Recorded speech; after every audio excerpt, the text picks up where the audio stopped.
Hey everybody, this is Professor Diaz-Kozlowski, and this is a mini lecture that's going to focus on preventing sexual and gender violence within Unit 4, and that's the overall theme of Unit 4 is preventing gender and sexual violence.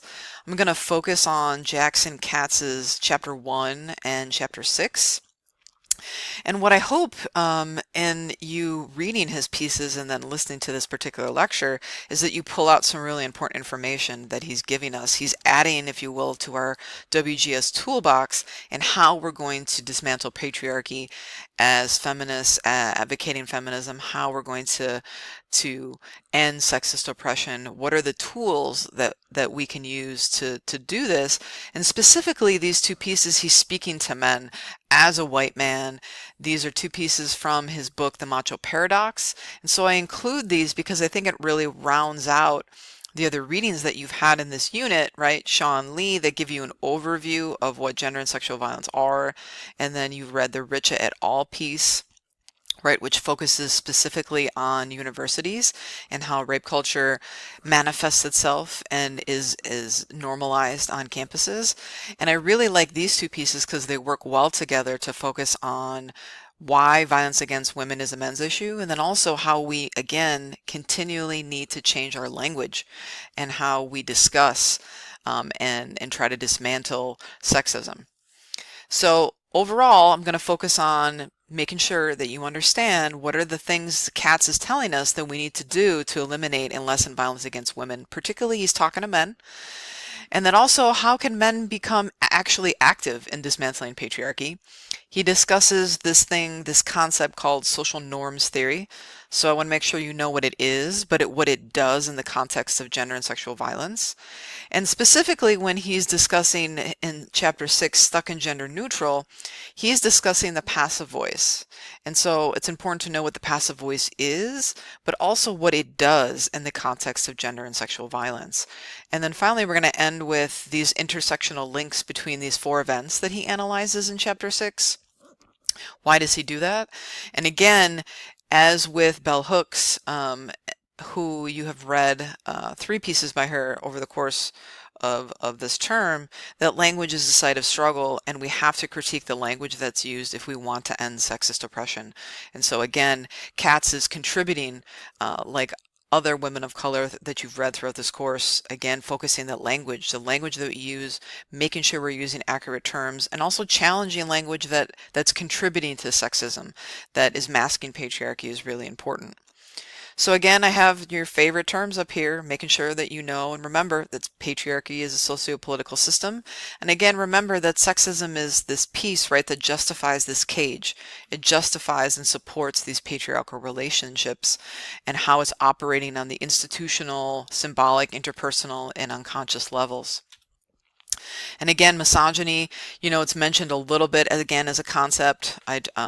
We talked a little bit about this in Unit 3, but I want to make sure that you, again, do not just have a very limited and narrow view of misogyny, that it's not just this individual crazy guys who just have really bad experiences with women and start to hate us. It's about a social system and environment where women constantly face hostility and hatred because we're women. And the key piece to misogyny, right, is this controlling and punishing women who challenge male dominance, who challenge patriarchy. So again, sexism is this ideology, and misogyny is the enforcer. Misogyny enforces this to be normal. Okay? So again, as I mentioned in Chapter 3, and you read throughout the Rich piece, for sure, what toxic masculinity is, I added a little bit that's not in any of your readings to give you sort of a little out if you'd like to when the course is over, or if you're interested in taking more WGS courses. Knowing that there's different kinds of masculinity. There's not just hegemonic masculinity or transformative masculinities. And so this is beyond the purview of the class, but I wanted to give you just a little slide that talked about the different kinds of masculinity and what they do and how they're interconnected. But it's important that you know for this particular course, again, that the repudiation of the feminine, this constant competition between men, not showing emotions, the sexual objectification of girls and women, and this subordination of girls and women to men is what hegemonic masculinity is. And you need to know that, leaving this class. So here you have Katz's definition of rape culture, which he discusses at length in chapter 1 and chapter 2. And this rape culture pyramid has been on your ReggieNet site throughout the class. Hopefully you could take a picture of it, or you can print it out and put it on your refrigerator. Because really the goal is not just for you to become aware of these terms and these things, but to intervene and to interject and to work in coalition with others so that we dismantle rape culture on our campus, in our world, in our relationships. And I want to make sure that you're paying attention to the bold black text that's on the right side of the pyramid, because it says explicit violence, removal of autonomy, degradation, and normalization. These are all things that they're not just moving up, right? They can move in multiple directions.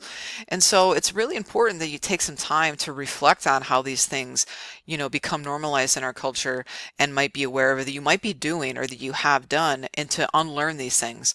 Because the only way that's going to happen, again, is if we talk about them and we try to work to dismantle them and we call them out when they're happening so that we stop them. So in Katz's first chapter, he's really again telling us some really important things. Number one, that violence against women is a men's issue. And that's because men are the primary perpetrators of violence against women, against girls, against boys, and men who are also deemed weak. And so in order for us to prevent and end violence against women, he's saying that we need to attack this on multiple levels. Specifically, he's giving us more tools, right? To do this on the societal level as well as the institutional level, not just the individual level. And so you can see here on the societal level, he's calling men out, and he's saying particularly men have to join women because women have been at the forefront of the movements on a societal level to dismantle power structures like patriarchy, like racism, like homophobia, like white supremacy. And so he's saying that men need to join with women to make a commitment to do that. And one of the ways to do that is to actually admit and say that these power structures exist and that they harm men. They don't just harm women. But remember that there's a nuance. The way the patriarchy harms men and women is different. And so again, one of the other ways in society that men can do this and participate is to actively change the culture when they're with specifically just men. And so that's a way that men together can begin to unlearn sexism, begin to talk about it, to challenge it. And so there's things that happen within our same gender groups that can be just as powerful when we're in mixed gender groups. And so he's letting us know, particularly because our society is separated by gender in many different ways, that men need to do that, to challenge each other in these spaces where it's all men. And then also men have to make an individual commitment as a collective, as men in our society, to be involved with dismantling power structures. And one of the ways that men can do that is by advocating feminism and really making a commitment to do that. On the institutional level, he's giving us three things that really need to change in all institutions. The first is language. So the way that we discuss who can be a victim, who can be a perpetrator, and who can be a bystander. He's challenging us to say that men can be one of all of those things. We know that men are primary perpetrators, but we're often not saying that. So we need to challenge the way that we talk about violence, particularly violence against women. There should be mandatory programs and workshops, particularly in male-dominated spaces within institutions, because that's one of the only ways that men are going to come into contact with this kind of information. For many of you who are out there, this is maybe the first time that you've ever encountered this kind of a course with this kind of content. And just think if you hadn't taken this class or you hadn't participated in a workshop of some kind, you wouldn't even be, your consciousness wouldn't even be challenged in this particular way. So that's why it's so important to have curriculum that's interdisciplinary, that's committed to gender equity, not just having like a day where we're going to talk about, Harriet Tubman and Gloria Steinem and Audre Lorde. That's a very additive approach. Our education should be fundamentally different, and it should be committed to gender equity. And so he's saying that on the institutional level, we really need to do that, because if we don't, again, it's not going to happen. In his piece, he's talking about social norms theory. And so you may have heard about this in other classes, but just to clarify, so it begins with the premise that people often misinterpret the context to which their peers hold certain attitudes or participate in certain behaviors. So in the context of gender and sexual violence, there's this perception that men have of each other that like they're really okay with rape culture. They're really okay with subordinating women. They're really okay with sexually objectifying girls and women.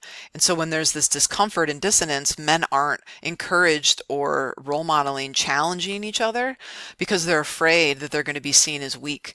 And so we have to challenge these perceptions, these false perceptions, and really encourage men to challenge each other, right, in these male spaces to unlearn these sexist attitudes and behaviors and to be able to challenge one another so that it's not normal to use sexist language like the B word, if you remember Unit 3, and to use words that are like rape culture and wanting to dismantle patriarchy. Again, we need to change our norms in that regard so that we can work to dismantle patriarchy and sexism.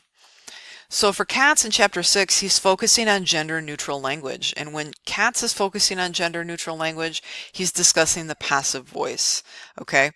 And what that means is that when the passive voice is used, whether in discourse, whether you're writing something or you're seeing it in the mass media, maybe you're seeing something on Twitter, the way that we are taught to think about these things, he's challenging us to say it needs to not be gender neutral.